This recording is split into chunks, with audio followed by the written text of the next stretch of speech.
Believe it or not, we parent from conscious or unconscious beliefs about ourselves.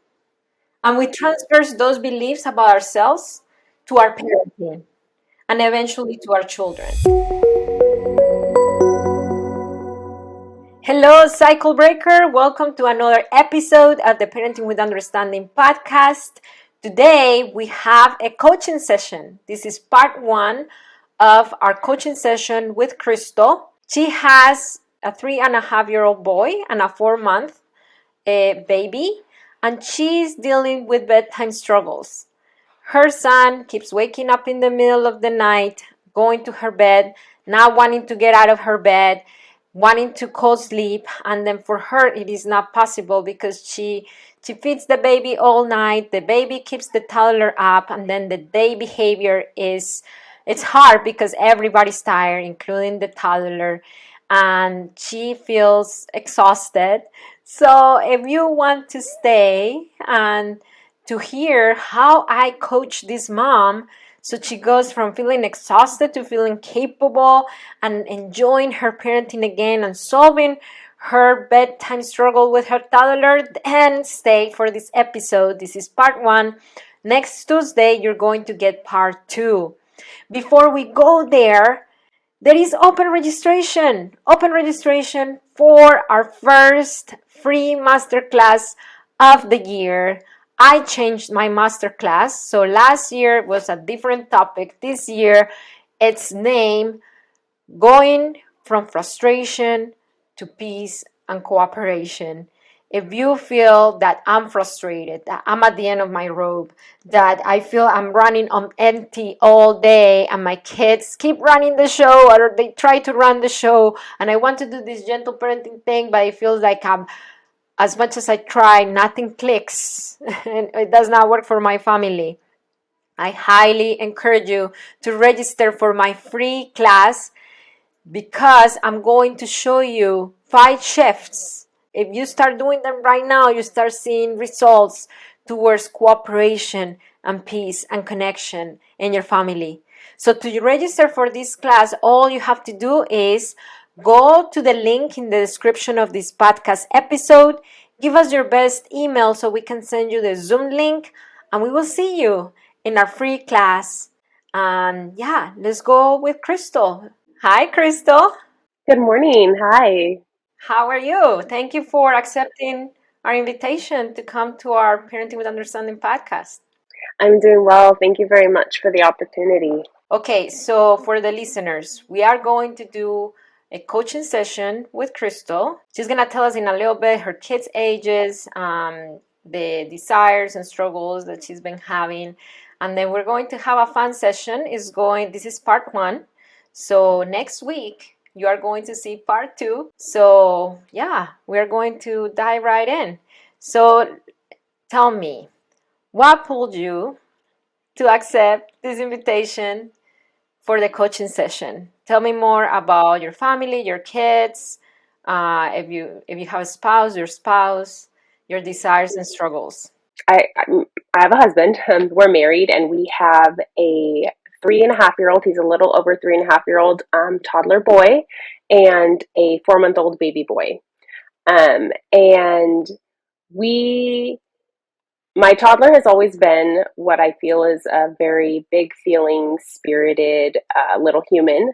But ever since the birth of his younger brother, I feel like the struggles have intensified. And it's gotten to the point where we've tried everything that I know to try. We've wanted to go the gentle parenting route. I've followed so many different accounts. I try and educate myself as to how to navigate things because we are literally struggling in what I feel is every area, from morning when he wakes up to night time is a battle and a struggle. I feel like I'm constantly trying to diffuse and help him navigate through tantrum after tantrum after tantrum. Everything is a battle. There's a lot of pushback on things. He's clearly having a really difficult time. I know that it's a huge change, him having his younger brother. And for me as a mom, it's very difficult to see my son struggling in so many ways. Everything from the littlest tasks, such as getting dressed, brushing his teeth, eating meals, all of those things are met with, it's a lot of difficulty to get through those tasks. We struggle a lot just to do the normal things.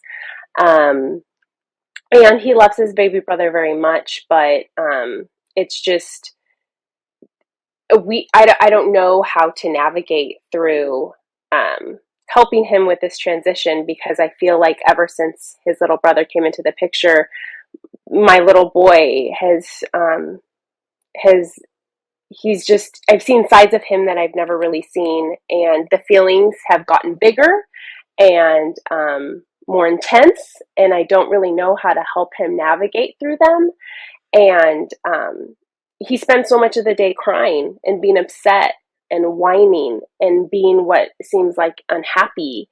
And it goes into nighttime too. Like I said, it lasts all day long.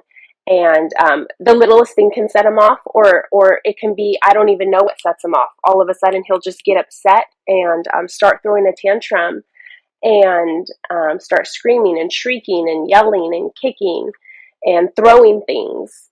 And I'm exhausted. And so by the end of the day, I go to bed and I'm exhausted. And he's also, it's affecting his sleep. He's not sleeping well. He's not wanting to sleep in his bed. After he'll wake up after he goes to bed after a couple hours and want to come into my room. And it's very, very hard to tend to, the infant that's in my room, as well as him in my bed. And it's just, I'm touched out. My tank is on empty. And as a mother, it's just, I feel like I'm being pulled in so many directions, because I have a toddler who has a lot of needs right now, and he needs me so much and is requiring so much of my time and attention. But I also have a baby that I'm trying to take care of also, and I don't know how to meet both of their needs. I'm one person. My husband's, he's supportive and wonderful, but he works a lot of hours out of the home, and we don't have like a village of a lot of people that can help us or anything like that. We don't have big family or anything. So it's very little support. It's me trying to do my best and feeling like I don't have what it takes to meet the needs of my son, because he seems needier and clingier than ever before. And then also be able to take care of his little brother, and to do both of those things well just feels like I'm failing. And I don't know why it's so hard. And I don't know what I can do to help us all, honestly, because we're all struggling, it seems like. Okay, so wow, I hear you. You're going through a lot. I hear you say that you feel empty, pulled in different directions, touched out, not sleeping well. Because if your toddler is not sleeping well, I'm sure the baby's waking up, then you're not sleeping well.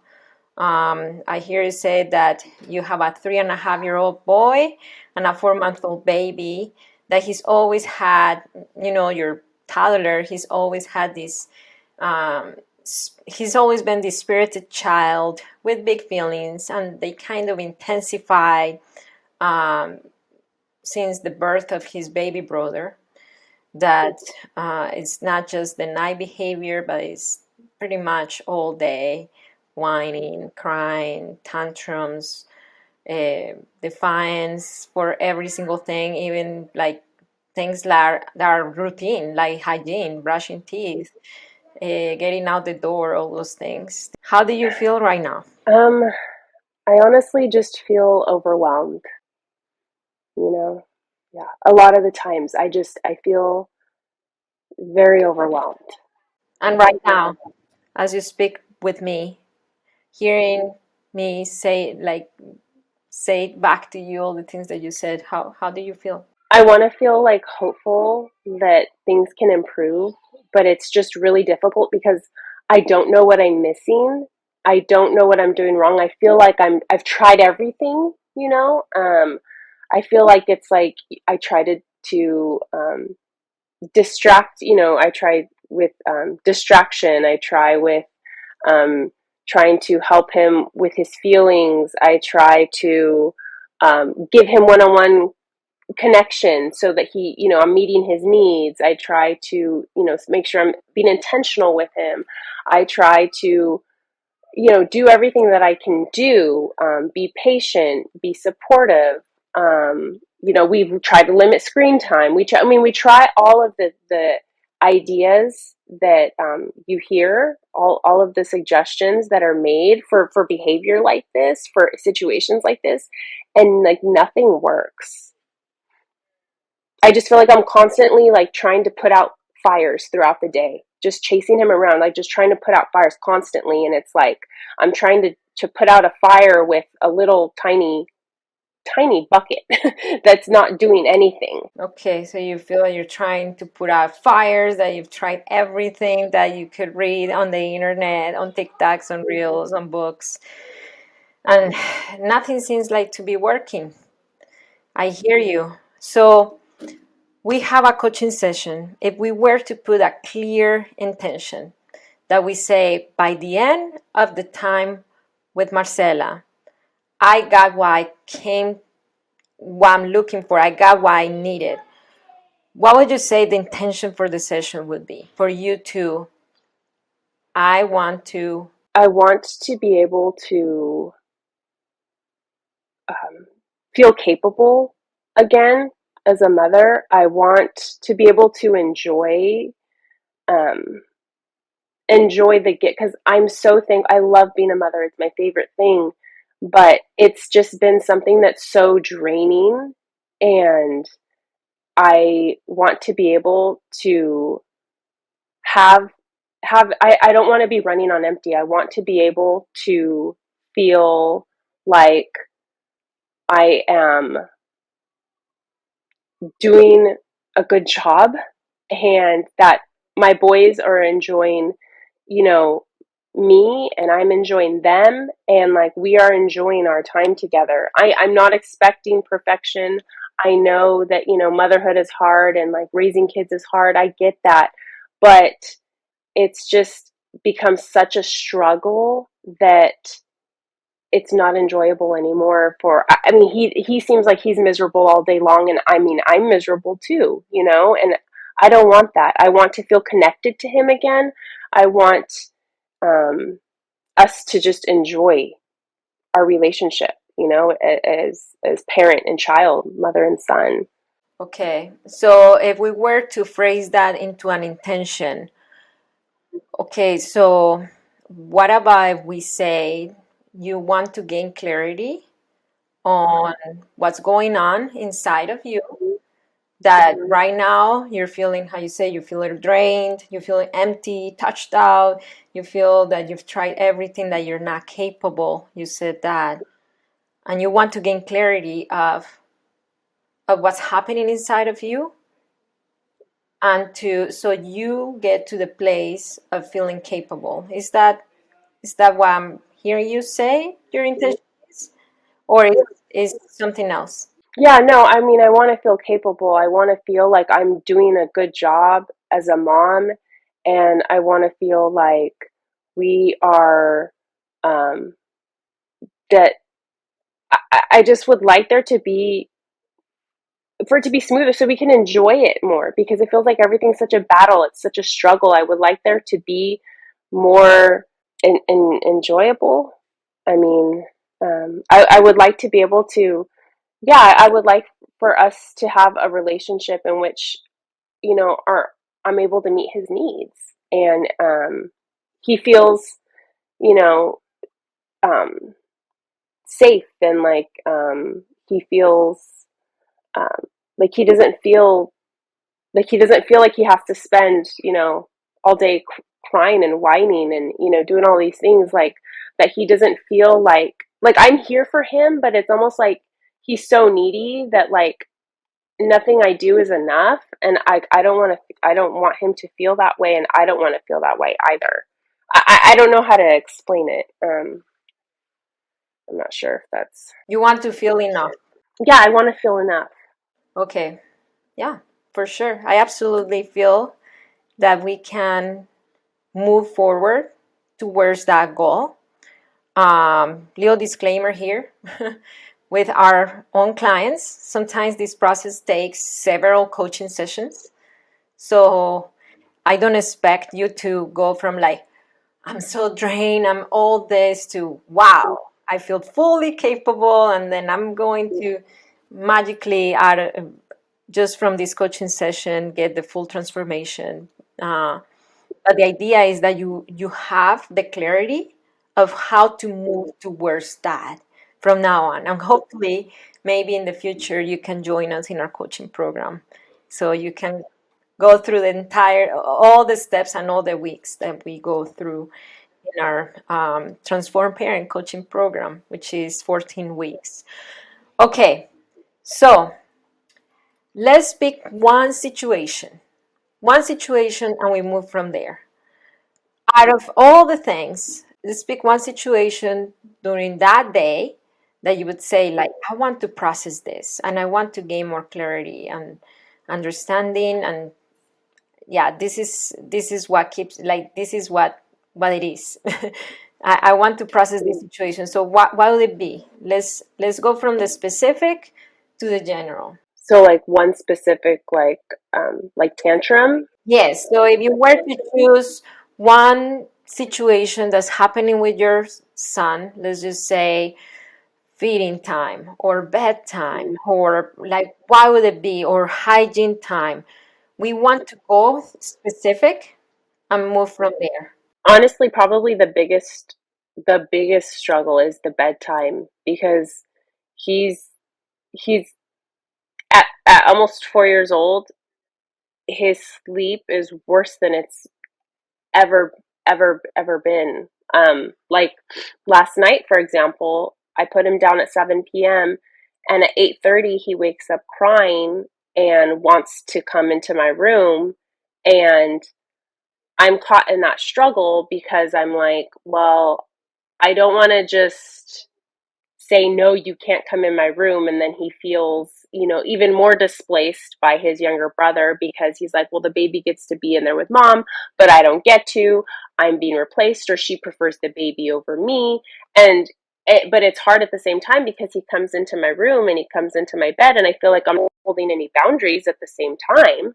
So it's like, it's that battle. It's okay, do I hold a boundary, or do I, let him do this? And so it's very difficult because I don't want the boundary to make him feel like rejected, but at the same time it's like he can't continue, coming in. I want him to feel safe and secure and confident in his own room and to be able to sleep in his own bed, and not that he has to be sleeping holding my arm close to me all night, like on top of my pillow, like no space, because that's what it ends up being.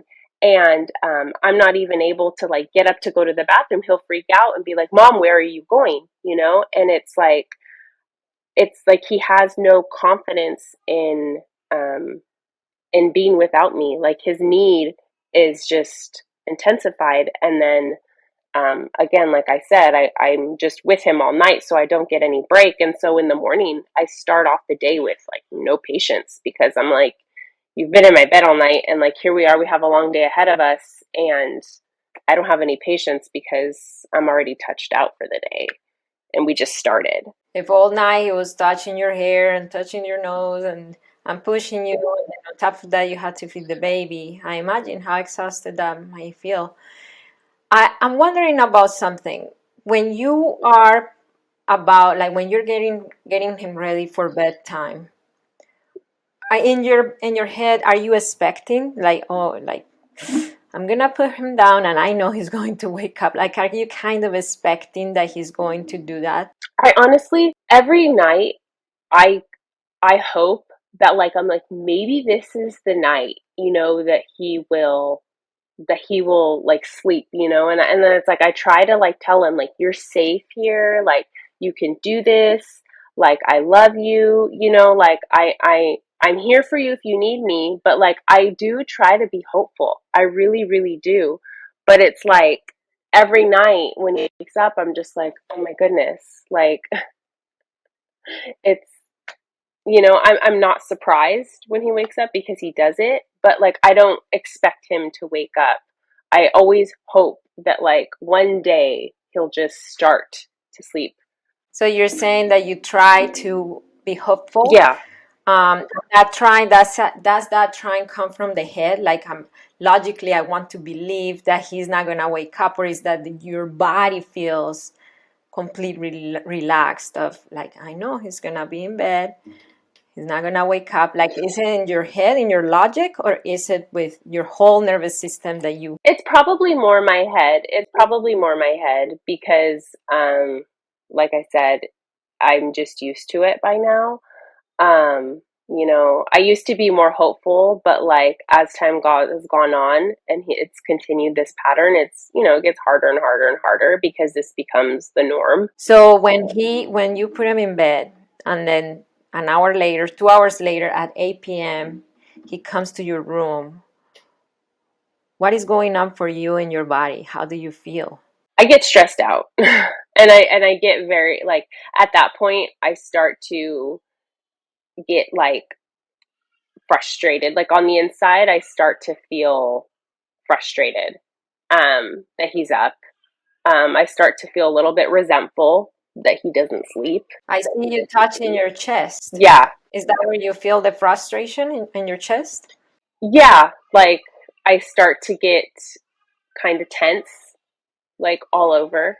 And I start to feel frustrated um, and kind of resent him for not sleeping and for needing me so much. I hear you. So you said that you get tense, stressed out, resentful, frustrated. You said that it feels all over. I saw you touching your chest.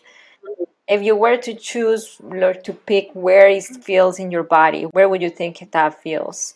That stress, that tightness, that resentment. Yeah, like in my kind of in my chest, like in my chest, like I just like I get kind of just tense all over, but I just yeah, in my chest. Okay, so you feel it in your chest. And then you said that you feel frustrated and resentful. Is there any other feeling that you had at the moment besides those? No, just yeah, it's stress. I mean, I'm stressed out, and frustrated, and You told me before that you feel that you want to feel capable. Do you feel capable at that moment, or the opposite? no, I don't. I mean, the only thing that I feel capable of doing is just caving in and letting him just sleep in my bed, and like having to just kind of like suck it up and like just try and take deep breaths and try and get through the night the best that I can, even though I don't want him, right there in my bed because, like, again, it makes it difficult to tend to the infant and him, and then they wake each other up. If one of them makes noise, the other wakes up, and then it's very hard. Um, and so, um, yeah, I don't feel capable of having what it takes or knowing what to do to get him to stay in his room. So you feel incapable. Yeah, I feel incapable of solving the problem. Yeah, of solving the issue successfully. Yeah, because I don't know what to do. I wonder if that feeling of incapability leads to you resenting your son. It could, because it's like I feel at a loss. Like I feel like I don't know what to do. That I don't. I'm just sitting there and I'm like, I'm doing whatever I think I need to do to survive that night, to survive that hard moment, to survive just to get through this. And so much of it is just, I just need to get through this night. I just need to get through this, through this moment. Just, and so much every day it's that way. I just need to get through this. I just need to get through this. And I just feel like I'm just like trying to do what I need to do to survive and just endure it and get through it. At that moment, what needs are not being met for you at that moment?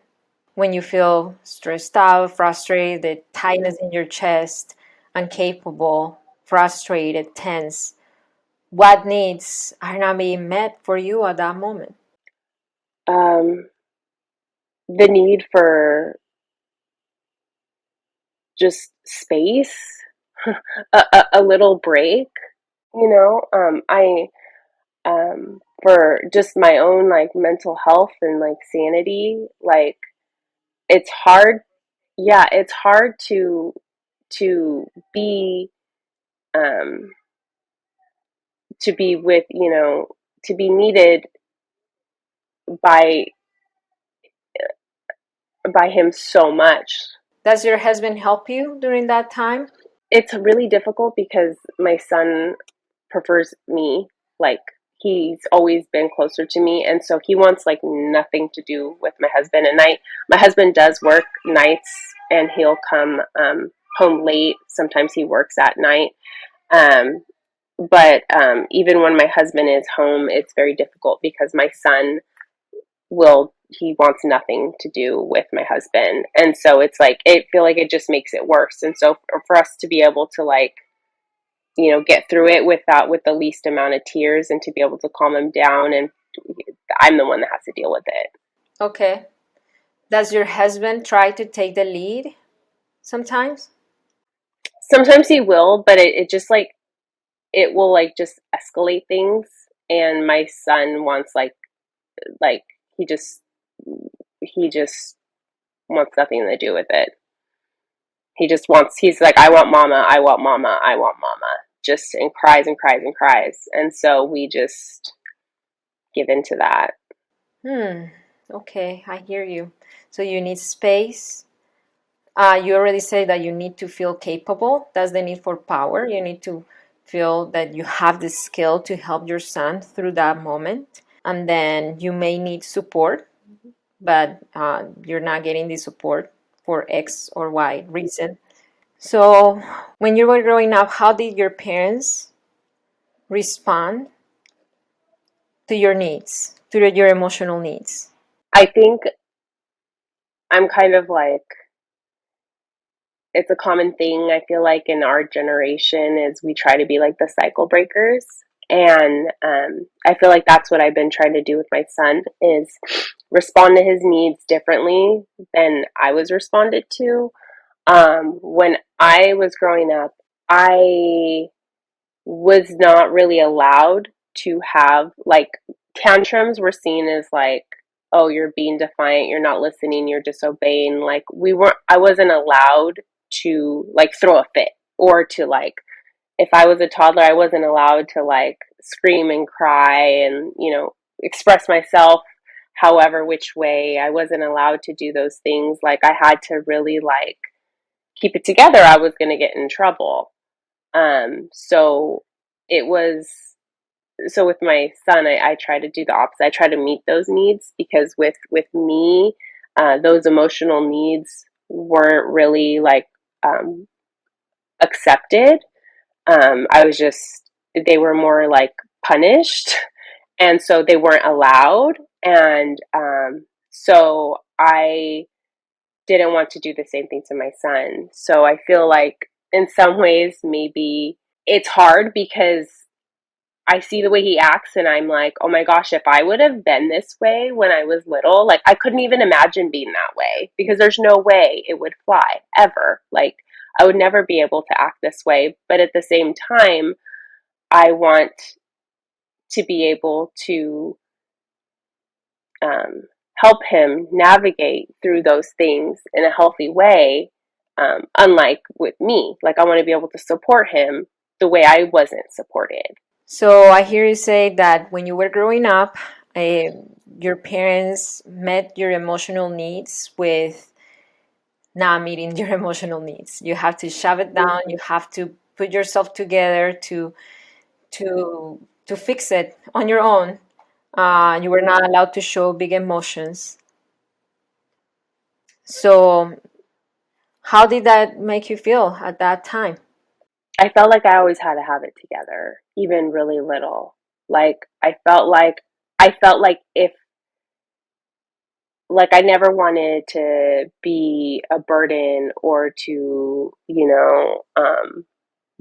be like I always wanted to like obey because I felt like, oh, you have to obey, you have to be good. Like to be good, like if you want to be good, then you have to listen. And so I was always very like performance based, very, act a certain way. And I was always very hard on myself and I always wanted to like be good. I hated being in trouble.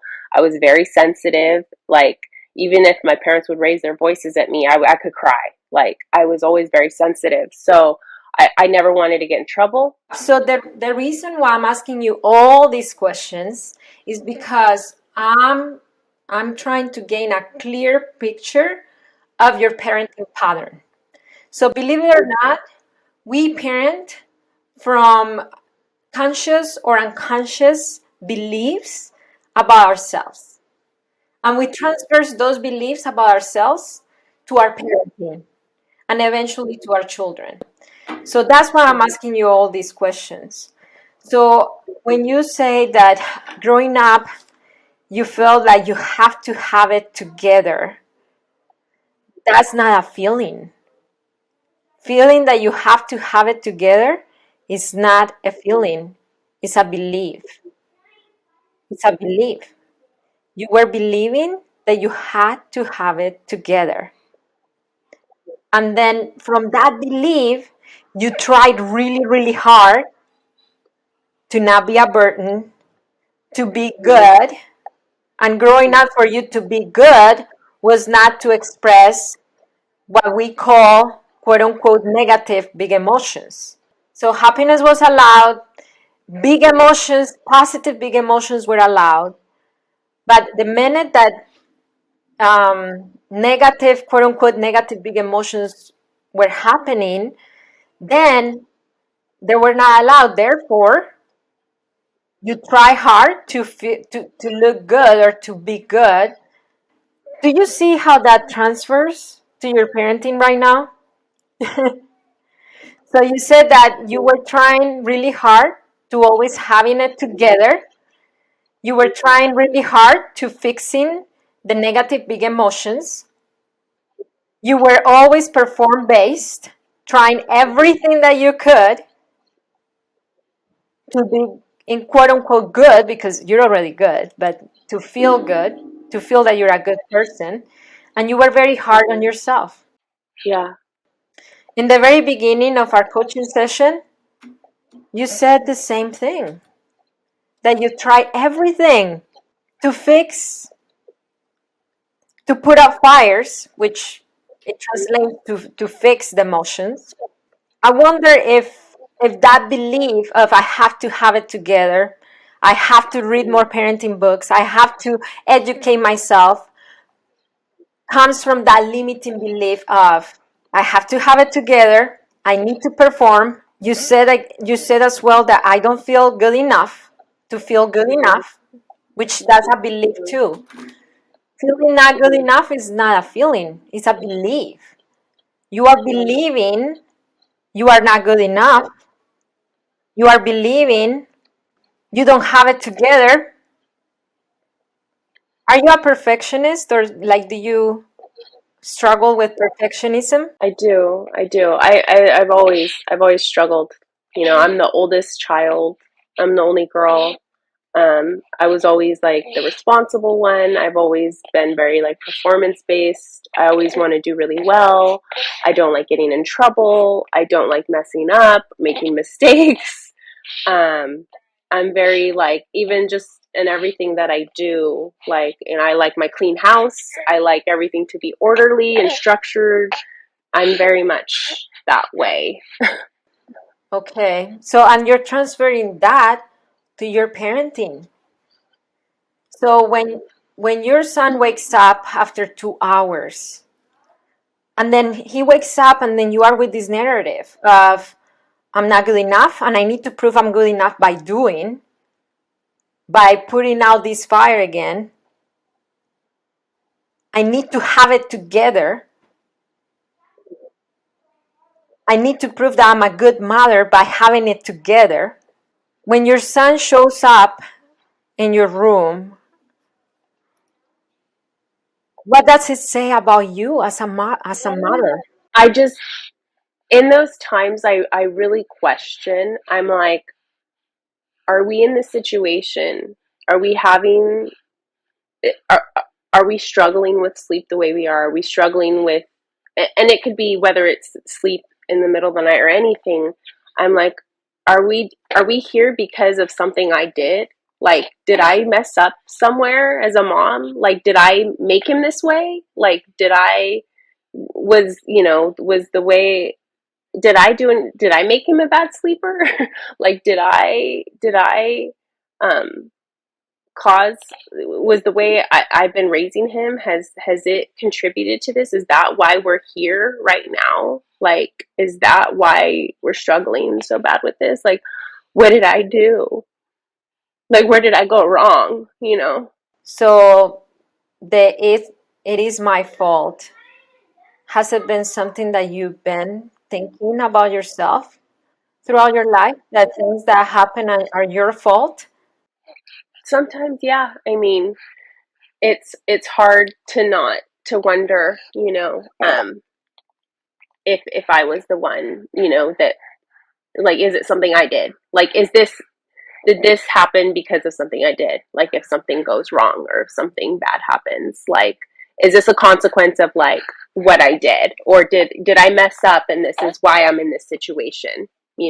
This, problem. And I imagine when you were a child and you expressed those negative big emotions, which are very healthy, and then you were met with punishment, then that belief started there of, it is my fault. How do you feel hearing all this? I mean, it makes sense. And you know what, Crystal? For me, you make sense. It completely makes sense to me. And this is why. Let me tell you something. If you are with this belief from childhood that served you in childhood, that's how you made sense of your world. Of, if I'm being punished for having big emotions, is because it's my fault. That's how you made sense of what happened to you, because your little growing brain was not able to process or comprehend that is because the adults didn't have the emotional maturity and capacity to contain your emotions. That's very unsafe for a child to process. Like, it's very like it feels really unsafe for a child to realize that. So you created another narrative of, not my parents, it's not their fault, it's my fault.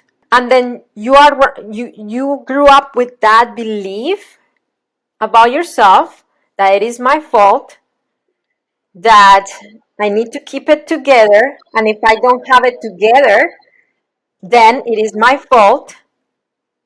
And then that leads you to be really hard on yourself. And it makes sense, it makes complete sense for me, Crystal, why you are trying so hard to put out fires, because you are believing, when your son is tantruming during the day, when your son is having big emotions, where your son comes for you, looking for you in the middle of the night, that there must be something that I'm doing, that it is my fault. Do you see how it connects? The way that you were raised, the pattern that was put into you, how that connects with your current parenting. Yeah. Yeah. So let's breathe into that. Let's breathe into that. Whew, I know it's a lot. And thank you for being so vulnerable with me it is important that we get to this place of awareness. Why it is important? Because it doesn't matter how many strategies and tools and things I'm gonna give you to apply with your son. Those things, if those things are going to keep being applied from your pattern of it is my fault, I'm not enough, I have to put out fires and fix feelings, then those tools are not going to work. Do you see why reading the parenting books, which is great, I'm not saying it's bad, getting tools online, reading books and stuff, when you apply them from your generational pattern, then that's what you're giving. And I want you to give a lot of empathy to yourself, because it is not your fault that this is your pattern. And very possible it's not your parents' fault either. Very possible they have that same pattern and was passed down from generations to generations to generations. The feeling that I have to keep it together, I have to show I'm good, I have to show that I got it. So I want you to meet this awareness with a lot of empathy towards yourself. What is coming up for you as I say all this?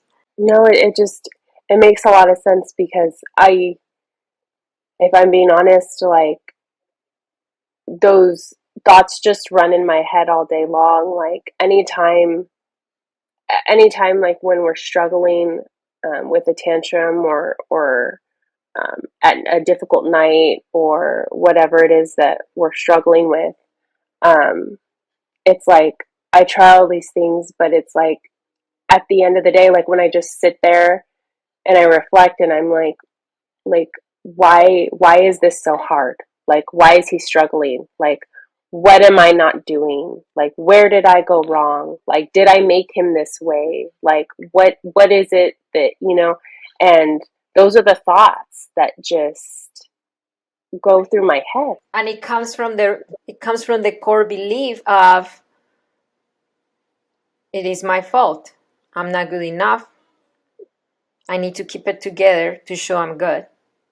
That's your pattern. And I promise we're going to get to the strategies. This is the first step though. This is the first step for you to gain awareness of your pattern. And then from that, we're going to move towards softening or breaking that pattern. And it's not going to happen overnight, but I want to show you or to show you the path. So at least you can start walking towards the path. Okay, are you ready? Yeah. So let's go back to that moment where you felt really angry in childhood. Or perhaps you didn't feel angry, you felt incapable of meeting your parents' expectations. Let's go to that moment where you felt incapable of meeting your parents' expectations. And Leo Crystal is trying really, really hard to please her parents. And as much as she tries, it's not enough. As much as she tries to please her parents, it's not enough. It's her fault. If we were to go back to that moment, what would Leo Crystal need at that moment? I wanted to know that everything that I was feeling was okay, to know that I was safe, um, to be comforted, um, to be um, accepted, um, like to be accepted, like no matter what, to not be made to feel um, like bad for like falling apart or being expressive or those things To be seen, yeah. For your parents to give you unconditional positive regard, regardless of your behavior, your emotions. You're accepted, you're seen, you're loved. Okay, so imagine Leo Crystal and you're telling her those things. Could you please, if it's okay, if it feels safe to you, tell Leo Crystal all those things when she's trying all what she can to please her parents, and as much as she try, she's not meeting their expectations. If you were to talk to Leo Crystal, what would you tell her right now? Just to envision, like imagine you're talking to Leo Crystal. I would tell her, I would say, you don't have to be perfect. You don't have to have it all together. And it's okay to cry. It's okay to have a hard time. That this is hard. um, I'm validating you in the fact that it is hard. And it's not just hard because you're not strong enough, but that it's really actually hard. Yeah. And you're doing the best that you can. And you're not alone. So let's move forward to that moment when your 3.5-year-old boy shows up in your room. And Leo Crystal, who still lives inside of you, sees the boy. So let's go back to that moment. Your 3.5-year-old shows up, and Leo Crystal comes up and tells you, oh, you see? Yeah, you're not doing enough. You need to do more. You need to keep it together. This is like if you let him in the bed, that's the sign that you're not having it together. Because I know so and so, her toddlers sleep through the night on their own bed, and then you have to show that you have to keep it together, and this is your fault. So Leo Crystal is telling you that, and then you are telling Leo Crystal, let's go back to that moment when your son comes in. If I were to tell you, I know this is hard, and this is hard. I know you're having a hard time, not because you're not strong or not because you're not capable. You are strong, you are capable. You're having a hard time because it is hard.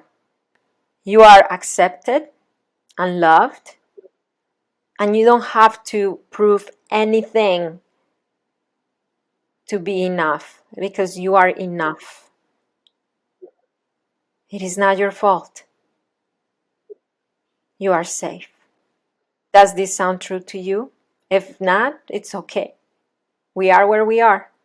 It does now, but in the moment, like when it's actually in the moment, I think is where it's hard to actually transfer. Are you ready to move towards a more expansive belief about yourself so you can show up from I'm capable, from I got this, from I don't have to prove anything, from my son's big emotions are safe to me.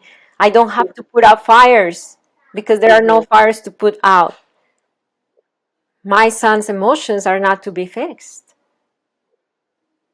Are you ready to move towards that more expansive belief? Yeah. Okay, great. This is part one of this coaching session with Crystal. I promise you, we're going to get to solutions on how she can solve her bedtime struggles with her 3.5-year-old.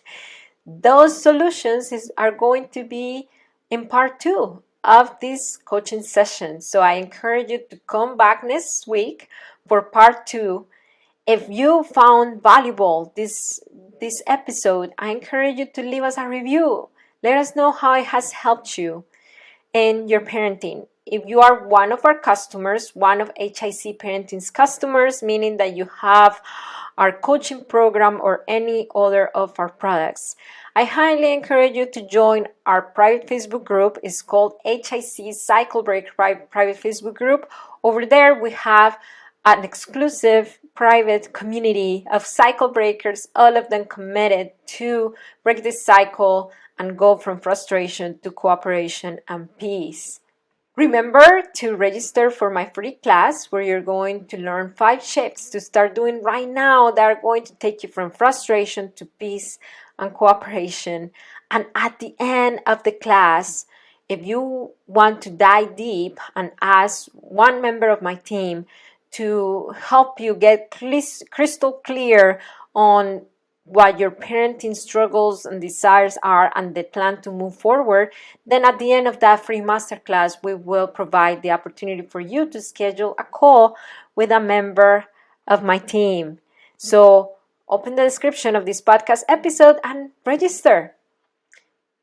Remember to follow us at The Considered Mama on Instagram and TikTok, and at High Impact Club on Instagram and TikTok. And it only takes understanding to transform your parenting. I'll see you next week.